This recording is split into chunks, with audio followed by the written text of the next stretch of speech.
Whilst Boris Johnson's target for 20,000 new plod is ongoing, and with the Metropolitan Police Commissioner recently suggesting that the Met has the most officers he's ever seen, Police Scotland seem to be in freefall as they now report the lowest numbers of police since 2008. Figures from the Scottish Government show that Police Scotland, as of the third quarter of 2022, have 16,570 full-time equivalent police officers, the lowest Police Scotland have ever had since they became Police Scotland in 2013.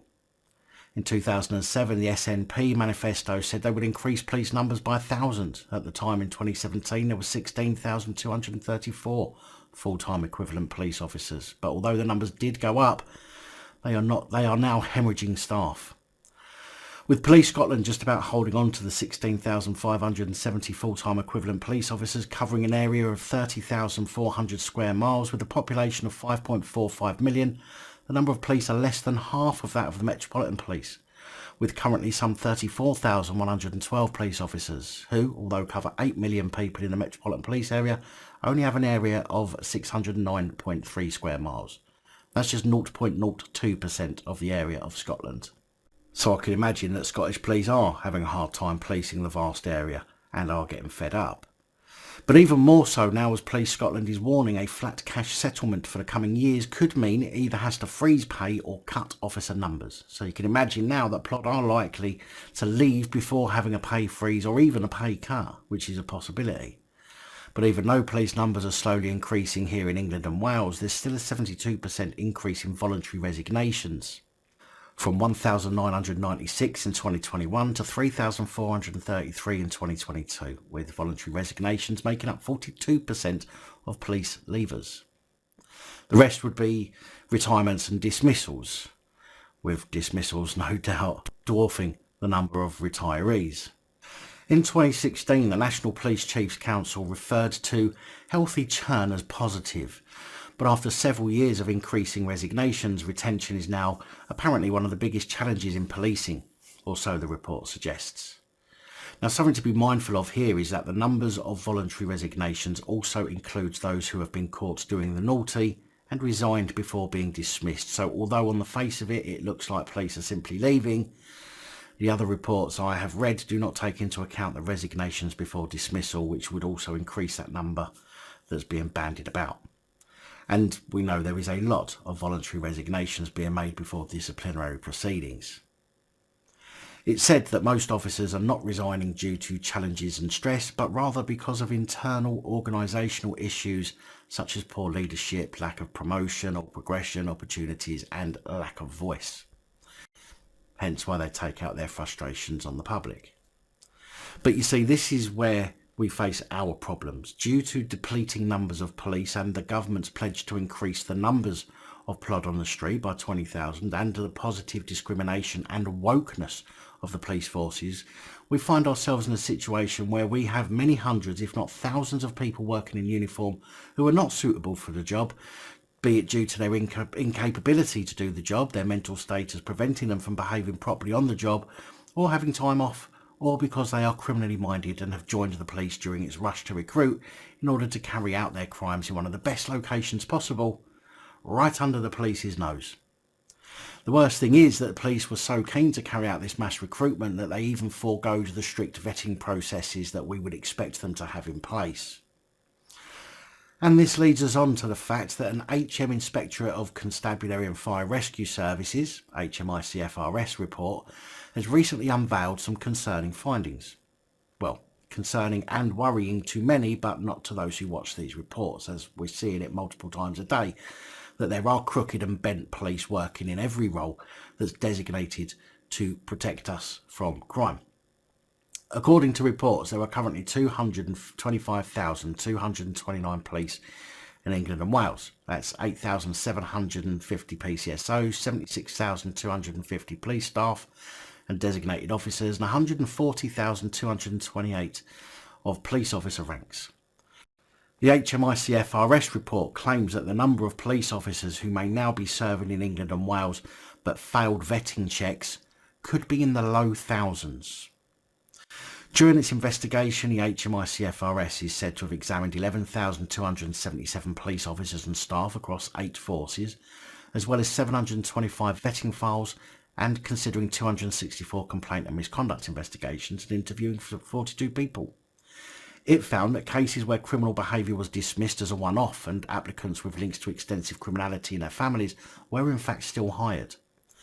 They also found red flags over one prospective officer who could have presented a risk to the public. Officers with a history of complaints or allegations of misconduct still moving between forces and basic errors resulting in the wrong vetting decisions. And I guarantee there's far more than one who presents a danger to the public. Again, it's something we hear about and see all the time, especially ones who can't control their emotions. Hey, Inspector Dean Gittos. Matt Parr of the Inspectorate of Constabulary, who carried out the report, said it is too easy for the wrong people to both join and stay in the police. If the police are to rebuild public trust and protect their own female officers and staff, vetting must be much more rigorous and sexual misconduct taken more seriously. The report said there had been many warning signs over the last decade that the system was not working well enough. When asked if Cousins would have been able to join the Met had previous recommendations to tackle long-standing problems with vetting procedures been adopted, Mr. Parr said, "The shoddier your vetting system is, the greater the chance of somebody like Cousins joining you." We know the vetting and whole recruitment system is failed. It has been for some years, which means that not only is there a greater chance of someone like Cousins joining, there's a huge chance that someone else like Cousins has joined. In fact, multiple like Cousins, such as David Carrick and other sick and twisted fucks that we report on a daily basis. One report I read says the police would stage unwarranted stops of women in an abuse of power known as booty patrols, with crimes such as sexual assault covered up and ignored, along with large-scale harassment of female officers and members of the public, with senior officers pursuing women for sex, watching pornography on duty, and misogynistic comments about crime victims and the public. As we know from the Cousins debacle and others, some people were cleared to join the police after committing offences such as robbery, indecent exposure, possession of controlled drugs, drink driving and domestic abuse related assaults, among others. Matt Parr said that we believe that the poor behaviour towards women we were told about is prevalent in many, if not all, forces. We also found 131 cases where the employment decision was questionable at best. In these, we found officers and staff with criminal records or suspicions that they had committed crimes, including some serious crimes, substantial undischarged debt, or family members linked to organised crime. In other cases, officers and staff had given false or incomplete information to the vetting unit.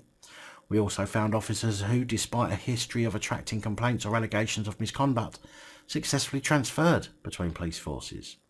This is wholly unsatisfactory. And those 131 cases, by the way, amounts to 18% of the total vetting files they examined for this report. Now imagine 18% of police across England and Wales being bent or corrupt. That's not an insignificant number. Of course, Matt Parr, Inspector of Constabulary, called for better screening to weed out dangerous individuals. Suella Braveman said it was disappointing that some forces were taking unnecessary risks, adding, "It is also unacceptable that women, whether working in police or members of the public seeking help, continue to experience misogynistic and sexist behaviour." Oi! What about fucking rest of us? Remember, there's other people in society other than women who the police are supposed to protect. Don't forget us. The National Police Chiefs Council said bosses would act on the recommendations, but stressed that HMICFRS agreed with most vetting decisions. Martin Hewitt, the chairman, said, "We cannot risk predatory or discriminatory individuals slipping through the net." College of Policing Chief Constable Andy Marsh said the report would be translated into practical guidance that would improve standards, such as not hiring someone who's a criminal, not hiring someone who has poor mental health, and not hiring someone who's not able to attain the high standards the public expect from the police through their training. In fact, how about you go back to the way it was? Height restrictions, fitness restrictions, cognitive restrictions. And if that means that every copper has to be a man, or every copper has to be a woman, or indeed that every copper has to be black, then so be it. But when it comes to the safety and protection of the public, the ability to handle criminals, as well as the compassion to deal with victims of crime, there should never be any compromise, such as positive discrimination or making the process easier for some, simply because you think they deserve a chance. The only people who deserve a chance to police are those who can do the damn job, without exception. I have a feeling I'm going to be very busy over the coming months while police forces go through their staff files and more police are outed in the vain attempt to show the public that they are now doing something about the problems within policing.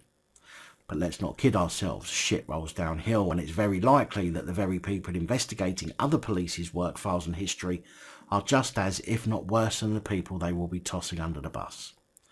And this is why the police needs to be disbanded and reformed. Every current police staff, from PCSO, desk clerk to chief constable and commissioner, needs getting rid of, and every one of them needs to reapply. I can't see any other way of the police ever being able to reform in a way that's going to make any kind of difference.